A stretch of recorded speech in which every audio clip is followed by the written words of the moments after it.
नहीं हूँ ना, मुझे ऐसे लग रहा था दिल्ली के हेड ऑफिस में।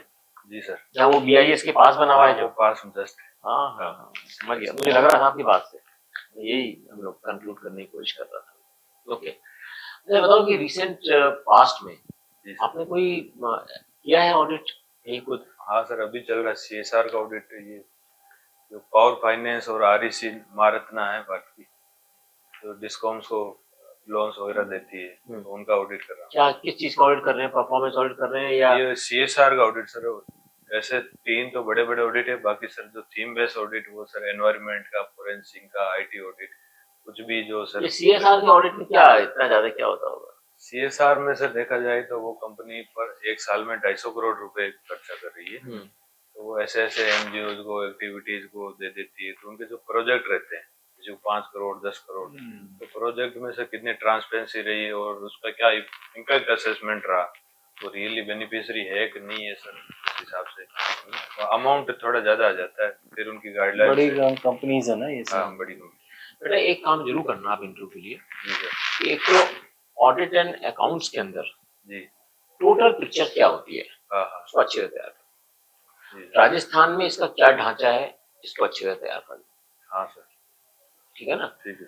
तो एक तो होता है मैंडेटरी ऑडिट, हाँ एक रिक्वेस्ट वाला ऑडिट होता है। हाँ तो मैंडेटरी ऑडिट में कौन कौन सी संस्थाएं आती हैं, कौन कौन सी नहीं आती? हमारे जयपुर में क्या होता है, एक झगड़ा चलता रहता है JDA का और AG का। JDA कहता है कि हम तो ऑटोनॉमस बॉडी हैं, आप हमारा ऑडिट नहीं कर सकते क्योंकि हम तो केंद्र सरकार की कोई योजना इंप्लीमेंट ही नहीं कर रहे। तो ये बहुत चलता रहता है झगड़ा, और जबकि हमारा सोचना है कि सबका ऑडिट करने का होना चाहिए अधिकार। लेकिन क्या है इसका पूरा कॉन्फ़िगरेशन, ये आप अच्छे से तैयार कर लीजिएगा। एक नंबर 2, आपने जो भी ऑडिट किया है जो पूर्ण हो चुका है, उस ऑडिट के अंदर आपने क्या क्या पाया, उसका आपको जरूर रेफरेंस देने के लिए तैयार रखना चाहिए अपने पास कि साहब हमने ये ऑडिट किया था और हमने ये रिकमेंडेशन दी है, और उस पर आगे अल्टीमेटली कुछ हुआ क्या। जी सर। तो सर मैं जैसे पूछे तो विद एग्जांपल एक ऑडिट का बता दूं। रिसेंटली ये ऑडिट चल रही, उसमें ये कमियां हैं या नहीं, कमियां नहीं है, हमारी रिपोर्ट में ये इश्यू हाईलाइट हुआ है। हाँ, फाइंडिंग्स। कभी भी ये मत कहना कि हमने कमियां पाई डायरेक्ट, ऐसा मत करना, क्योंकि ऑडिट का एक बड़ा उद्देश्य है बेटा सुधार का। मतलब ऑडिट जो भी हम कर रहे हैं ना, ये गलती निकालने के लिए नहीं करते हम, गलती हम निकालना तो एक प्रोसेस है उसका, बट अल्टीमेटली एम क्या है जिससे हम पूरी प्रक्रिया को और एग्जिस्टेंशियल वैल्यूज को सुधार सके। ये याद रखना इसी बात का। मतलब ऑडिट का काम इन पॉइंट करना नहीं होता कि ये गलतियां हुई हैं, वो गलतियां इसलिए बताई जाती है जिससे कि आप सुधार करने के लिए, ये है इसका उद्देश्य। Yes sir. ये बहुत इंपॉर्टेंट चीज है, आपको जो ध्यान रखनी पड़ेगी। ओके, एक बात। दूसरी बात आपको ये ध्यान रखना है कि अब आप बिलोंग तो राजस्थान से करते हो। जी सर। है ना, नागौर डिस्ट्रिक्ट से बिलोंग करते हो आप, OBC कैटेगरी से भी हो, तो आपको एक बड़ा एक एडवांटेजियस प्लेटफॉर्म आपके पास है। आप ये बताओ कि RAS में कितने अटेम्प्ट दिए आपसे पहले? ये मेरा सेकंड है सर। सेकंड ही अटेम्प्ट है ना ये, तो आपको बहुत ब्राइट चांसेस है। पहले बताओ पेपर 4 कैसा हुआ? बहुत अच्छा हुआ सर। पेपर 4 की वजह से ही सर हो सकता है। अच्छा, गुड, वेरी गुड। मैं सर सीजीएल से लगा हुआ, कंपैरेटिव इंग्लिश एवरेज है और हिंदी और तैयार कर ली। अच्छा किया, मतलब व्याकरण वगैरह सब अच्छे हो गए। हाँ सर, वेरी गुड। अच्छा, एक और चीज आप करना, क्योंकि आप दिल्ली में रह रहे हैं। Yes sir. तो दिल्ली के अंदर फ्री बीज की बहुत डिस्कशंस होते हैं। हाँ जी सर। तो वो फ्री बीज के बारे में आपका क्या सोचना है? Because you are a audit person, तो आपको फ्री बीज के बारे में बताना पड़ेगा, और उसके बारे में अच्छा सा पढ़ लीजिए, समझ लीजिए कि फ्री बीज किनको कहते हैं, कौन सी चीजों को फ्री बीज कहा जाता है। ये बिल्कुल क्लियर होना चाहिए माइंड के अंदर, इसमें कोई कंफ्यूजन नहीं होना चाहिए इस तरह। हाँ सर। और जो वहां पे लेफ्टिनेंट गवर्नर है और CM है, उसके बीच में जो पावर का डिस्ट्रीब्यूशन है, क्या वो हमारे प्रशासनिक ढांचे के लिए कंजीनियल है, सही है, सहूलियत प्रदान करने वाला है, या कैसा है?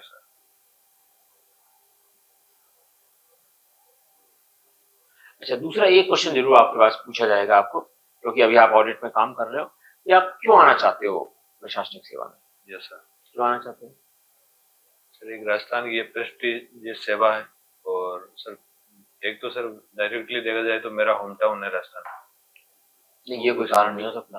तो सर ये जो सर्विस है जो समाज से, सोसाइटी से जुड़ी हुई सेवा है। कैसे? सर जैसे मान लो पर्टिकुलर अलग अलग जो भी मिलता मुझे SDM नहीं, तहसीलदार। आप क्यों बनना चाहते हो? आप खुद क्यों बनना चाहते हो? क्यों बनना चाहते हो आईएएस ऑफिसर? हाँ, आपका ड्रीम होता है ना, मैं इसलिए बनना चाहता हूँ IAS. What will you achieve? ये बताना चाहिए ना आपको। मैं विविधता है, ये है, मैं यहाँ का हूँ, वहाँ का हूँ, इससे कोई फर्क नहीं पड़ता, मार्क्स सारे कट जाएंगे। ये उनको मत बोलना बस चीजें। क्यों बनना चाहते हो? आपके मन में कुछ सपना होगा ना, क्यों आप एग्जाम दे रहे हो इसका? प्रैक्टिकल तो सर मैं होम टाउन नहीं आना चाहता हूँ कॉम्पिटिटिव। तो वो तो आप सीएजी ऑफिस कभी भी लग जाओगे यहाँ पे आके। यहाँ भी मैंने सर वो तो अप्लाई कभी यहाँ भी आ सकते हो। हाँ हाँ, वो तो आ ही जाओगे आप यहाँ पे। अल्टीमेटली तो जयपुर सीएजी ऑफिस में आना ही है बल्कि आपको। वो ज्यादा अच्छा होगा, सिर्फ जयपुर ही मिलेगा उसमें। कन्विंसिंग होना चाहिए। उसमें सिर्फ जयपुर की पोस्टिंग मिलेगी, वेरएज यहाँ पे तो आपको पता नहीं कहाँ मिलेगी। नहीं, बताओ क्या है, व्हाट इज योर ड्रीम? ये ड्रीम मत कह देना, आपको कुछ भी नहीं सिलेक्शन होगा आपका।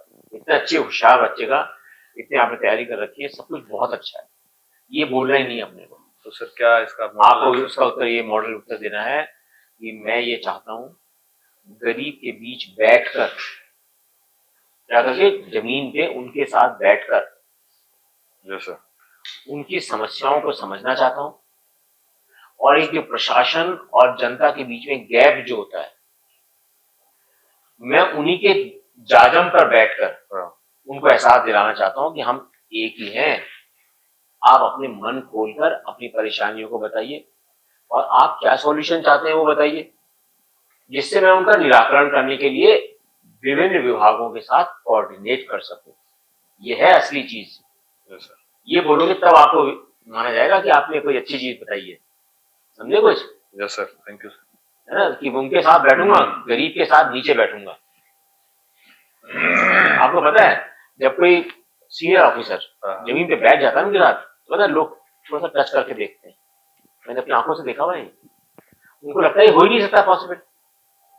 इतना बड़ा एक ऑफिसर है, आज हमारे साथ जमीन पे बैठा हुआ है रात में, और हमारे ही खाना खा रहा है, जो हम खाना खा रहे हैं वही छाछ पी रहा है। तो वो एक कनेक्टिविटी मैं चाहता हूं कि मेरी जनता के साथ, ग्रामीण क्षेत्रों में लोगों के साथ जो तकलीफों में रहते हैं, उनके साथ एक डायरेक्ट कनेक्टिविटी। और इसका कनेक्टिविटी का एक बहुत बड़ा फायदा होता है। क्या फायदा होता है? एक तो आप उनके लिए बहुत अच्छे काम कर पाते हो, सेकेंडली वो आपके एम्बेसडर बन जाते हैं उस गाँव में। उनको लगता है कि यार ये आदमी तो अपना है। तो आप मान लीजिए वहां कोई दंगा होने वाला है, तो पहले एक आदमी फोन करके आपको बता देगा, साहब ये दो ग्रुप में झगड़ा हो रहा है। जब तक आपको कोई और सूचना देने वाला होगा, पुलिस वाला, ये वाला, उससे पहले आपके पास ऑथेंटिक सूचना होगी कि सर ये वहां पे एक योजना क्रियान्वित हो रही है, उसके अंदर सीमेंट विमेंट नहीं मिला रहे, ऐसे कर रहे हैं चक्कर काम। तो आपका दूसरे जो डिपार्टमेंट्स की कार्य प्रणाली है उस पर भी आपका दखल होगा पॉजिटिव रूप में। तो मैं ओवरऑल बेसिकली ये चाहता हूं कि ग्रामीणों के लिए जो योजनाएं हैं उनमें मेरी भागीदारी ऐसी हो कि उनकी समस्याओं को सुनकर उनको हल करने की दिशा में हम बढ़े। ये दिस इज द आंसर। बहुत जरूरी है आंसर देना। इतने दिन तो सर रटाया जो चल रहा है वो नहीं देना अपने। वो सबको पता है कि आप एलिट सर्विस में जाना चाहते हो, वो जवाब नहीं होता। वो तो सब आपको, सब दूसरी जगह आप जाओगे सब जगह बता देंगे, यही बताएंगे आपको। रटाने की विविधता है सब सर्विस में। सोशल विविधता सर वही खत्म हो जाती, मान लो आपको पुलिस सर्विस मिली। हाँ, फिर उसमें उलझ जाओगे आप, विविधता कैसे है ना, कुछ नहीं है, सब उसमें नंबर नहीं मिलते। एक ऐसी चीज बनाओगे ना तो इंट्रो बोर्ड को सोचने के लिए मजबूर होना पड़ेगा, यार ये बच्चा कुछ डिफरेंट सोच रहा है। तो ये सबसे डिस्कस करने की चीज नहीं है। हाँ सर। और कोई मन में क्वेश्चन हो तो बताइए। और सर थोड़ा जैसे आते हैं तो हेजिटेशन रहता है, वो है अपना थोड़ा सा हेजिटेशन है। तो जो सर मान लो अब ऑडिट का सर बहुत ज्यादा एक्सपोजर हो रखा है, लेकिन बोलना कुछ चाहते हैं वो चीजें वर्ड पे नहीं आती। इसके लिए एक ही चीज है, केवल एक ही चीज करनी चाहिए। ये बेसिक सिद्धांत है। ये वैसे आपको ये भी मिलेगा, बाहर आप लेंगे इंट्रो देने के लिए क्या क्या सावधानियां रखनी चाहिए, क्या क्या मिस्टेक नहीं करें, आपको मिलेगा वहाँ पे कागज बुकलेट। आप इंट्रो दे देंगे ना, एक बुकलेट मिलेगी आपको। तो एक बेसिक सिद्धांत है कि जब भी आपको लगे कि ये क्वेश्चन में आप कॉन्फिडेंट नहीं हो, जानते तो हो लेकिन पूरा कॉन्फिडेंट नहीं हो आप उसमें, ठीक है, तो कुछ सेकंड रुक जाओ और बोर्ड से कहो कि सर मैं इसमें कुछ समय लेना चाहता हूँ, मुझे अनुमति दें। कभी भी कोई बोर्ड मना नहीं करेगा, क्योंकि हम ये जानना चाहते हैं आपको आता कितना है। जैसे आप ये गैप पीरियड करेंगे ना कुछ सेकंड्स का, हाँ हाँ आपका ब्रेन अपने आप आपको संतुलित कर लेगा। कर लेगा। ये आपको करना है एक्सरसाइज, और ये प्रैक्टिस करो। अभी एग्जाम को डेट आ गई, इंटरव्यू की नहीं आई? अभी नहीं है बस, तो फिर आपका बहुत टाइम है। और एक दो बार और मॉक इंटरव्यू दो यहाँ पर। यहाँ। और जगह तो सब वो मिसगाइड करते हैं, वो सब जो पढ़ाने वाले टीचर होते हैं ना, वो एक घंटे वाले जो टीचर पढ़ाते हैं वो आते हैं वहाँ पर, वो थोड़ी होते हैं जो कि प्रशासन का इंटरव्यू है और वही आ रहे हैं वो। वही वही वही भी कर रहा हूँ ना। हाँ तो आपको ये ध्यान रखना है कि जितने आप ज्यादा कोचिंग इंस्टीट्यूट में जाकर और ये मॉक इंस्टीट्यूट करोगे ना, ये इंटरव्यू, इसका नुकसान होगा। उनको खुद तो पता नहीं, वो कभी तो इंटरव्यू में बैठे नहीं, बैठे नहीं। उनको क्या पता कि यूपीएससी और आरपीएससी की क्या इंटरव्यू होते हैं। जी सर। समझे ना? वो बच्चे को कभी गाइड नहीं करना चाहते, वो क्या करते हैं, नेगेटिव चीजें बताएंगे आपकी, आपकी भाई ये कमी है, भाई ये कमी है, ये अरे कमी थोड़ी हमें बतानी है, हमें तो बच्चे को स्ट्रॉन्ग मोटिवेट। जिससे बच्चा अच्छे नंबर लेकर आए। ठीक है? ठीक है सर। All the best.